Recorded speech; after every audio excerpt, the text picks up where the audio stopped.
Amigos de cada día, continuamos con mucho más y hoy nos acompaña uno de nuestros psicólogos que va a estar presente en las siguientes semanas con temas bastante interesantes. Le damos la bienvenida a Julio César León. Julio César, ¿cómo estás? Muy contento de estar aquí y de tener la oportunidad de hablarle a quien nos tiene la amabilidad de recibirnos en sus casas. Oye, Julio, y platicábamos la semana pasada con Marco de un tema interesante de la violencia, cómo tratar estos temas, pero ahora nos vamos a enfocar un poco más con los niños. ¿Qué hacer en caso de estos temas que lleguen a nuestros pequeños? ¿Cómo reaccionar? ¿Cómo explicarles todo esto? Y yo agradezco mucho la invitación y qué bueno que podamos hablar de esto, porque obviamente mucho de lo que se da de la interpretación de la realidad de parte de los niños, de los adolescentes incluso, viene a partir de la lectura que da papá y mamá de los hechos que se dan.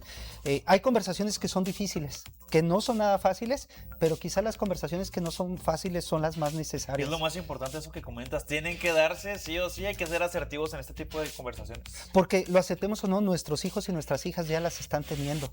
Hoy tienen acceso a las redes sociales y a mucha información pues distorsionada, a contenidos explícitos de violencia, a imágenes muy fuertes de violencia, que pues corren y circulan en la autopista de la información de las redes sociales, y a veces papá y mamá somos los últimos en enterarnos de esos contenidos que nuestros hijos ya están teniendo, o muchas veces no nos hemos planteado cómo abordar estos temas con nuestras hijas y con nuestros hijos. ¿Y qué es lo primero que tenemos que hacer, Julio? Que ya tenemos que abordar estos temas con nuestros hijos. ¿Cómo empezar?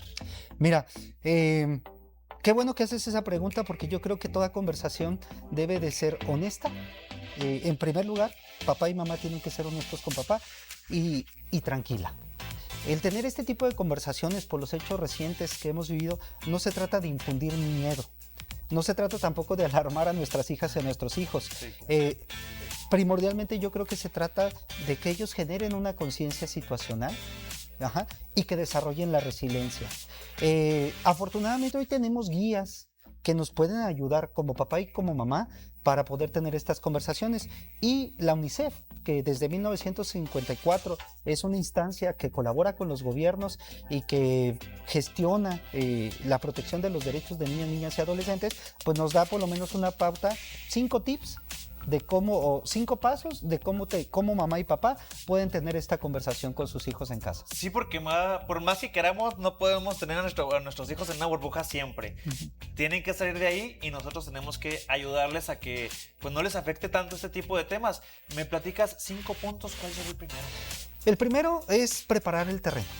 Muy bien. Es decir, cuando vamos a tener una conversación incómoda, en este caso que tiene que ver con las cuestiones de delincuencia o de inseguridad o de hechos alarmantes que están en las redes, es preparar el terreno. Claro. Generalmente no se recomienda que estas conversaciones sean en la noche, cuando estemos cansados. Se sugiere que sean si vamos a tener una conversación que va a inspirar la seguridad, que sea en un entorno seguro. Generalmente quizá a la hora de la comida, que todos estamos reunidos en la mesa. En un ambiente de paz también. Exacto. Muy bien, ¿cuál sería el número 2? El número 2 es adaptar la conversación. En niños menores de 8 años vamos a tener una conversación muy concreta, muy simple. No vamos a ahondar en detalles que no son necesarios. Con jóvenes o con niños a partir de 8 años vamos a impulsar el pensamiento crítico. Vamos a aprovechar esta conversación para que ellos también generen esta conciencia de distinguir entre qué es útil y qué no es útil ver en las redes. Y también qué es real y qué no es real. Eso también Exacto. es algo muy importante de explicarle a los pequeños. Exacto. ¿Cuál sería el número 3? El tercer paso, evaluar la información que ellos ya tienen. ¿Por qué es importante evaluar la información que ellos ya tienen? Porque eso nos va a permitir, 1, corregir la información que es errónea. Es decir, vamos a aprovechar como para descartar la información que no es errónea. Y 2, para no entrar en detalles que no son necesarios. Y que a lo mejor en un futuro nuestros hijos puedan tener ese criterio de saber también hasta qué es lo que está bien y qué es lo que está mal. Exactamente. El paso número 4, la escucha empática. Sin prisas, con paciencia, que sientan validadas sus emociones, que ellos se sientan seguros, que vean que la conversación valió la pena, que se sienten cómodos. A veces la mejor forma de conversar es escuchando. Y eso que comentas, Julio, es muy importante porque darle a nuestros hijos esa confianza, que se sientan confiados de platicar ese tipo de problemas o situaciones con nuestros papás. Exacto. Y el quinto paso, no menos importante, transmitir tranquilidad.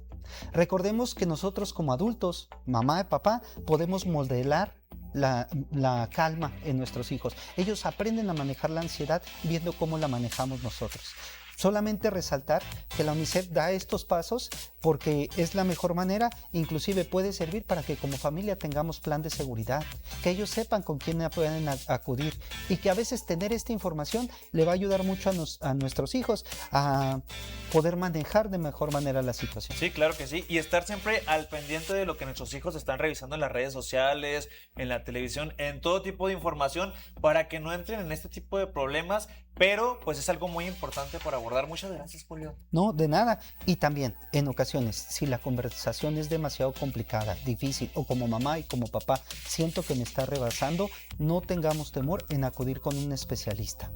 Y para acudir, por ejemplo, contigo, ¿qué es lo que podemos hacer? Pásanos tus redes sociales, ¿dónde te podemos encontrar? Sí, claro.